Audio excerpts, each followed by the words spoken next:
Trainee doctor से rape और हत्या के मामले में इंसाफ की मांग को लेकर 23 दिन का लंबा वक्त हो गया, लेकिन इंसाफ अभी तक नहीं मिला। देश की सबसे बड़ी जांच एजेंसी जांच में जुटी है। इस मामले को लेकर सियासत अलग हो रही है और हर रोज प्रदर्शन हो रहे हैं।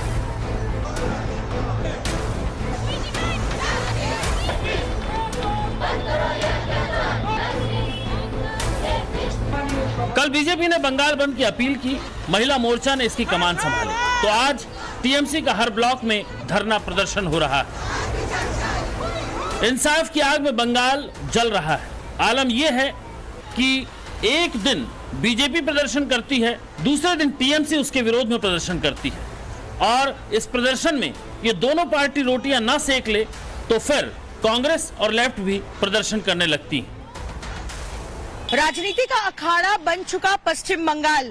वार पलटवार से त्राहिमाम हो चुके पश्चिम बंगाल की बेटी को इंसाफ कैसे मिलेगा, कब मिलेगा, ये एक बड़ा सवाल बनते जा रहा है। इंसाफ की बात तो हर कोई कर रहा है, लेकिन आखिरकार इंसाफ कौन मांग रहा है और कौन रास्ते का रोड़ा बन रहा है, ये अभी तक स्पष्ट नहीं हो पाया है।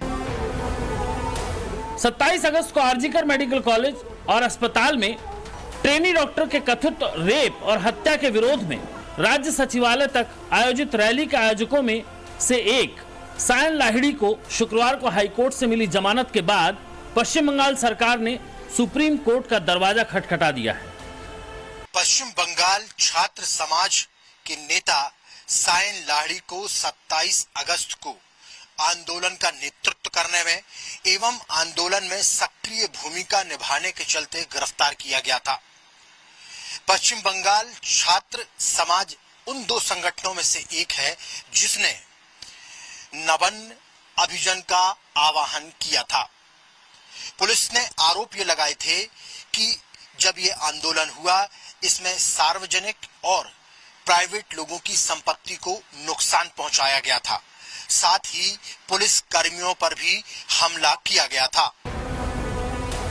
नबान्न अभियान के तहत 200 छात्रों को गिरफ्तार किया गया था, तो उस पर राष्ट्रीय मानवाधिकार आयोग ने कोलकाता पुलिस कमिश्नर को नोटिस भेजा और पूछा कि 27 अगस्त को जो लाठीचार्ज हुआ वो क्यों हुआ।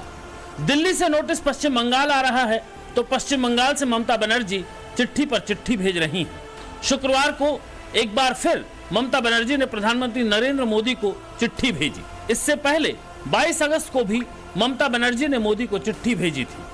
इस चिट्ठी में ममता बनर्जी ने पीएम से कहा था, उन्होंने महिला अपराध पर सख्त कानून की मांग को लेकर एक लेटर पहले भी लिखा था, लेकिन इतने संवेदनशील मुद्दे पर भी उन्हें लेटर का कोई जवाब नहीं मिला। ममता बनर्जी ने कहा कि उन्हें प्रधानमंत्री का जवाब तो नहीं मिला, लेकिन महिला और बाल विकास मंत्रालय का लेटर मिला है, जिससे यह पता चलता है कि मामले की गंभीरता को समझा नहीं जा रहा है। ममता बनर्जी ने आगे लिखा कि फिर से सख्त कानून बनाने की वो अपील करती हैं और उन्हें उम्मीद है कि समाज के हित में उनकी बात पर ध्यान दिया जाएगा। ममता बनर्जी ये लेटर तब लिख रही हैं जब उन्हें उनके 22 अगस्त के लेटर का रिप्लाई 25 अगस्त को मिल चुका है। केंद्रीय महिला एवं बाल विकास मंत्री अन्नपूर्णा देवी ने ममता बनर्जी को पत्र के जरिए बता दिया था कि 1 जुलाई से लागू भारतीय न्याय संहिता में महिलाओं के खिलाफ अपराध के विरुद्ध कड़े प्रावधान किए गए हैं। फास्टैग स्पेशल कोर्ट के मुद्दे पर ममता सरकार को पत्र के जरिए बताया गया कि पॉक्सो के मामलों को जल्दी निपटाने के लिए अक्टूबर 2019 में एक योजना शुरू की गई थी। देश भर में 30 जून 2024 से 752 फास्टैग कोर्ट काम कर रही हैं। पश्चिम बंगाल को इस योजना के तहत 123 फास्ट ट्रैक कोर्ट आवंटित हुई थी, जिनमें 20 पॉक्सो कोर्ट भी थी, लेकिन जून 2023 के मध्य तक इनमें से एक भी कोर्ट पश्चिम बंगाल में चालू नहीं हुई। बाद में रिवाइज लक्ष्यों के तहत पश्चिम बंगाल को 17 फास्ट ट्रैक कोर्ट आवंटित हुई, जिनमें 30 जून को केवल 6 पॉक्सो कोर्ट काम कर रही हैं। ये तब है जब पश्चिम बंगाल में बलात्कार और पॉक्सो के 48,600 मामले लंबित हैं और राज्य सरकार ने बची 11 फास्ट ट्रैक कोर्ट चालू करने के लिए कोई कदम नहीं उठाया है। मतलब साफ है कि ममता बनर्जी को यह एहसास हो गया है कि उनकी कुर्सी खतरे में है और वो पीएम को चिट्ठियां लिखकर अपनी कुर्सी बचाने के चक्कर में है। चिट्ठियां लिखने का सीधा मकसद यही है कि पूरे मामले में पीएम को लाकर राजनीति की जाए, जिससे कोलकाता केस से ध्यान भटक जाए। बीजेपी के आईटी सेल के प्रमुख अमित मालवीय ने ममता बनर्जी के इस रवैये पर कटाक्ष करते हुए अपने एक्स हैंडल पर लिखा कि ममता बनर्जी झूठी हैं। केंद्रीय महिला एवं बाल विकास मंत्री श्रीमती अन्नपूर्णा देवी ने 25 अगस्त 2024 को पश्चिम बंगाल के मुख्यमंत्री को जवाब दिया। अपने पत्र में बिंदु 4 में उन्होंने विशेष रूप से पश्चिम बंगाल सरकार द्वारा बलात्कार और पॉक्सो से संबंधित मामलों को संबोधित करने के लिए एक भी फास्ट ट्रैक कोर्ट स्थापित नहीं करने का उल्लेख किया है। बेचैनी की वजह यह भी है कि 3 दिन पहले देश की राष्ट्रपति ने कोलकाता कांड पर भयभीत और परेशान होने की बात कह दी। वहीं पश्चिम बंगाल के राज्यपाल सीवी आनंद बोस एक सप्ताह में दूसरी बार दिल्ली आ चुके हैं और गृह मंत्री अमित शाह से मिल चुके हैं। खबर है कि राज्यपाल ने गृह मंत्री से मुलाकात में बंगाल के लॉ एंड ऑर्डर पर रिपोर्ट दी है। प्रदर्शनकारियों पर पुलिस के एक्शन के बारे में बताया है। प्रदर्शन के दौरान बीजेपी नेताओं पर हुए हमले की जानकारी दी है। राज्यपाल ने गृह मंत्री को बताया है कि पीड़ित परिवार क्या चाहता है और उनकी क्या मांग है। ममता बनर्जी की बंगाल पर कम और दिल्ली पर ज्यादा नजर है। ममता बनर्जी को अंदर ही अंदर बंगाल से विदाई का खौफ सताने लगा है। यह खौफ ही था जो ममता बनर्जी ने बयान दिया कि बंगाल जलेगा तो असम, बिहार, उत्तर प्रदेश और दिल्ली भी जलेगा। ममता के इस बयान के बाद सियासत और गर्मा गई। बीजेपी ने ममता के इस बयान पर चुप्पी के लिए पूरे इंडी गठबंधन को सवालों के घेरे में खड़ा कर दिया और बिहार में तो ममता बनर्जी के इस बयान के खिलाफ एफआईआर तक दर्ज कर ली गई। चिराग पासवान ने भी ममता के इस बयान पर कड़ी प्रतिक्रिया दी है और कह दिया कि इससे ज्यादा शर्मनाक और क्या हो सकता है एक सीएम के लिए कि वो अपने राज्य के हालात को काबू नहीं कर पा रहे। सुश्री ममता बनर्जी ने जिस तरह से बंगाल के आम जनों को, छात्रों को जिस तरह से धमकाने का काम किया, जिस तरह से उन्होंने कहा कि यह आग जो है वो असम, उड़ीसा, नॉर्थ ईस्ट होते हुए दिल्ली तक चली जाएगी और जो छात्र प्रदर्शन कर रहे थे उनको धमकाया गया कि आपका पासपोर्ट और वीजा नहीं बनेगा। एक संवैधानिक पद पर बैठी हुई मुख्यमंत्री की इस भाषा पर जिस तरह की चुप्पी संविधान लहराने वाले राहुल गांधी साधे हुए हैं, जिस तरह से उन ममता बनर्जी को अखिलेश यादव समर्थन देते हैं, जिस तरह से ऐसी अराजकता की धमकी देने वाली मुख्यमंत्री के समर्थन में तेजस्वी यादव खड़े होते हैं, इससे इंडी अलायंस इस देश में किस तरह से आग लगाने का इरादा रखता है। याद रहे, श्रीमान राहुल गांधी पहले ही इस देश में आग लगाने की धमकी दे चुके हैं। एक मुख्यमंत्री जो अपना राज्य नहीं संभाल पा रही हैं, और देखिए मैं कोई दोषारोपण नहीं करना चाहता, ये घटना इस तरीके की महिलाओं के साथ अगर किसी भी राज्य में होती है तो वो उतनी ही शर्मनाक है, उतनी ही चिंताजनक है। पर ऐसे में एक महिला मुख्यमंत्री होने के बाद आपका राज्य आज जिस तरीके से डर दहशत के साए में है, वहाँ पर जिस तरीके से एक महिला के साथ जितना निंदनीय, उस घटना की जितनी निंदा की जाए उतना कम है। इस तरीके की घटना घटती है और आप क्या कर रही हैं बदले में? आप दोषारोपण कर रही हैं।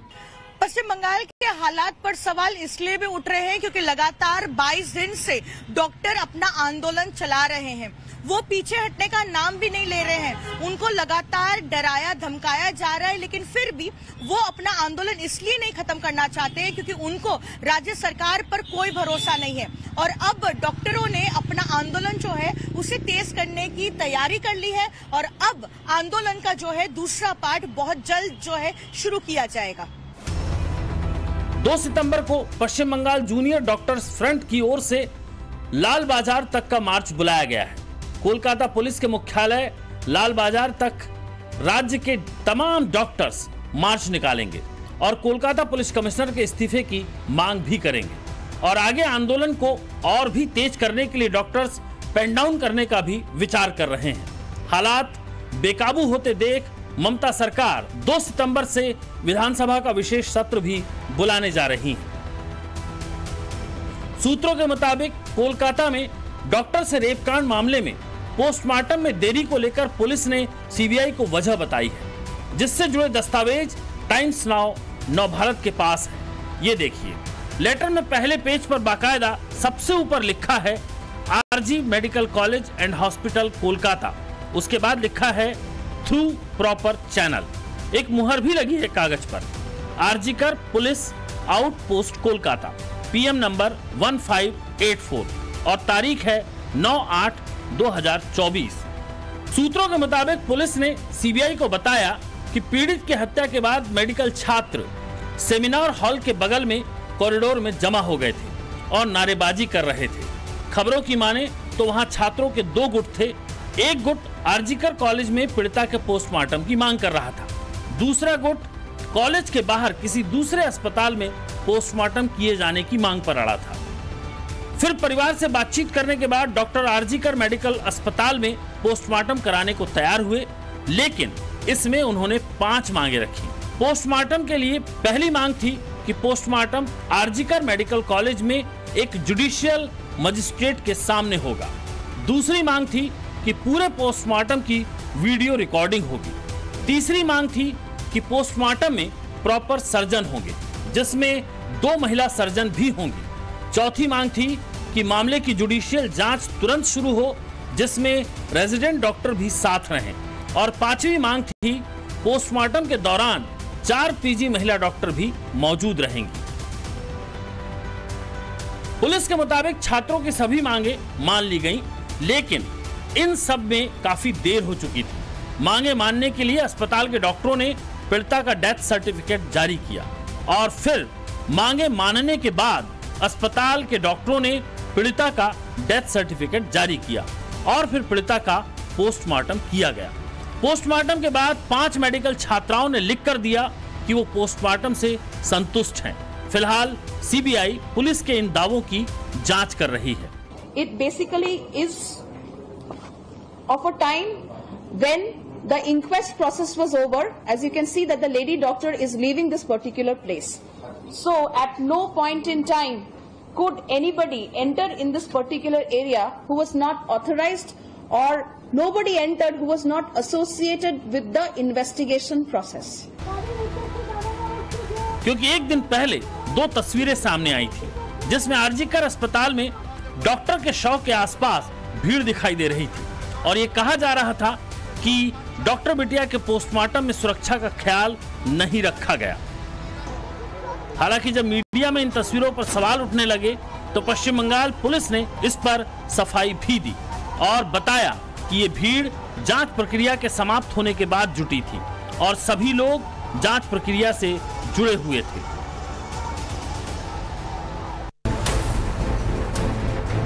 तस्वीर पर तो सफाई आ गई, लेकिन गुमराह करने वाले उस फोन कॉल पर क्या जवाब होगा, जिसमें बीते 2 दिनों से ऑडियो क्लिप वायरल हो रही है। इस क्लिप के आने के बाद यह साफ हो गया कि एक सिस्टम था जो इस पूरे मामले में कहीं ना कहीं कुछ छिपाने की लगातार कोशिश कर रहा था। 9 अगस्त के दिन आरजीकर अस्पताल की तरफ से पीड़िता के माता पिता को 3 कॉल किए गए। उस वक्त अस्पताल के असिस्टेंट सुपरिटेंडेंट ने पीड़िता के माता पिता से जो बात की, पहले उस कॉल को सुनिए। হ্যাঁ বলুন। হ্যালো হ্যালো, হ্যাঁ বলুন। বলছি। হ্যাঁ বলুন বলুন। কি হয়েছে কি সেটা বলো না একটু। ওনার অবস্থা খুবই খারাপ। আপনি যতটা তাড়াতাড়ি পারবেন চলে আসুন। কি হয়েছে না সেটা বলো না। ওটা তো ডাক্তার বলবে, আপনি একটু তাড়াতাড়ি চলে আসুন। আপনি কে বলছেন বলুন তো? আমি অ্যাসিস্ট্যান্ট সুপার বলছি, আমি ডাক্তার বলছি না। ডাক্তার নেই হবে কেউ? আমি সুপারিনটেন্ডেন্ট কথা বলছি। হ্যালো। হ্যাঁ ঠিক আছে। হ্যাঁ আমি অ্যাসিস্ট্যান্ট সুপারিনটেন্ডেন্ট কথা বলছি। আপনার মেয়েকে আমরা এমার্জেন্সিতে নিয়ে এসেছি, আপনারা আসুন, এসে যোগাযোগ করুন। ও কি হয়েছিল কি? ও তো ডিউটিতে ছিল। আপনারা জলদি চলে আসুন, যতটা তাড়াতাড়ি পারবেন। अस्पताल की तरफ से की गई पहली कॉल में माता पिता को बताया गया कि उनकी बेटी बीमार है, जल्दी आ जाइए। पहले कॉल में तो मान लिया जाएगा कि माता पिता को शॉक न लगे, इसीलिए बीमार बताया गया। लेकिन पहले कॉल में डॉक्टर को बीमार बताने के बाद दूसरे कॉल में माता पिता से क्यों कहा गया कि बेटी ने सुसाइड कर लिया है। হ্যালো, হ্যাঁ অ্যাসিস্ট্যান্ট সুপার বলছি। হ্যাঁ শুনুন, আপনাকে তখন বারবার বলছিলাম, ব্যাপারটা হচ্ছে যে আপনার উনি সুসাইড করেছেন হয়তো বা কিছু মারা গেছেন। পুলিশ রয়েছে, আমরা হসপিটালে সবার সামনেই রয়েছি, ফোন করছি, আপনারা যত তাড়াতাড়ি পারবেন চলে আসুন। আমরা আসছি এক্ষুনি আসছি। হ্যাঁ খুব তাড়াতাড়ি চলে আসুন। आप सोचिए उस माता पिता पर क्या बीती होगी। वो बार बार यही सोच रहे होंगे कि ऐसा क्या हो गया कि उनकी बेटी ने अपनी जान दे दी। अब सुनिए तीसरी कॉल। হ্যাঁ হ্যালো, হ্যাঁ বলুন। আমি আজিকর বলছিলাম। হ্যাঁ বলুন। আচ্ছা আপনারা আসছেন তো? হ্যাঁ একদম আসছি। কেমন আছে শরীর? আপনারা আসুন, আসলে কথা হবে। আসুন আজিকর হসপিটালে আসুন, আমাদের এই চেস্ট ডিপার্টমেন্টের এইচওডি স্যারের কাছে আসুন। टीएमसी सवाल उठा रही है कि ऑडियो क्लिप कितनी सही है या नहीं, इसका पता तो सीबीआई लगा लेगी। लेकिन जो पीड़ित के माता पिता कह रहे हैं, क्या उसे झुटलाया जा सकता है? संदीप घोष से सीबीआई लगातार 14 दिन से पूछताछ कर रही है। अभी तक उसके 140 घंटे से भी ज्यादा समय तक पूछताछ की जा चुकी है। कोलकाता रेप मर्डर केस में 10 लोगों के सीबीआई पॉलीग्राफ टेस्ट करा चुकी है। आरोपी, गवाहों और दूसरे तमाम लोगों समेत कुल 47 किरदार हैं, लेकिन सीबीआई जल्दबाजी में किसी नतीजे तक नहीं पहुंचना चाह रही। लेकिन सवाल है कितना और वक्त लगेगा सच्चाई तक पहुंचने में। इस मामले को लेकर हर किसी का धैर्य जवाब दे रहा है। हर कोई मांग कर रहा है कि अब बड़े बदलाव की जरूरत है। देश भर में जिस तरीके से महिलाओं पर, बेटियों पर अत्याचार हो रहे हैं, समाज की सोच को बदलने का समय आ चुका है। महामहिम राष्ट्रपति जी ने भी इस बात का जिक्र किया। किस तरीके से देखती हैं कि इस तरीके से यदि चलता रहा तो भविष्य में किस तरीके का भारत होगा, उसके लिए भी हमें प्रयास करना चाहिए। ये बहुत दुर्भाग्यपूर्ण है कि आज देश में ऐसी घटनाएं और दुर्घटनाएं हो रही हैं जहां महिलाओं के साथ प्रताड़ना का विषय आ रहा है, महिलाओं के साथ छेड़छाड़ का विषय आ रहा है, महिलाओं के साथ बलात्कार का विषय आ रहा है, और इतना ही नहीं, हत्याओं के साथ इस तरह के जो घटनाएं घट रही हैं, इसके लिए पूरा देश शर्मिंदा है। जहां हम 21वीं सदी की बात करते हैं और अमृतकाल की बात कर रहे हैं, वहां हमारे देश में ऐसी घटनाएं घटना दुर्भाग्यपूर्ण है। कठोर कानून बने, समाज जागरूक हो, सभी युवा, सभी हमारे समाज के प्रत्येक वर्ग जागरूक होके अपने बहनों को, अपने परिवार की बेटियों को और अपने समाज में लड़कियों को सुरक्षित रखने का संकल्प ले और इस संकल्प के साथ आगे बढ़े। और मुझे लगता है कहीं ना कहीं नशा सबसे महत्वपूर्ण कारण ऐसे घटनाओं के पीछे बन रहा है। तो नशे से मुक्त समाज हो, युवाओं को सही दिशा मिले। सियासत अपनी जगह है, आरोप प्रत्यारोप अपनी जगह है, लेकिन इस बात का ख्याल हर किसी को रखना होगा कि आरोप प्रत्यारोपों की इस भीड़ में एक बेटी नहीं, देश की लाखों बेटियां इंतजार कर रही हैं और उम्मीद कर रही हैं कि दरिंदों को उसके किए की सजा मिले। ब्यूरो रिपोर्ट, टाइम्स नाउ, नव भारत।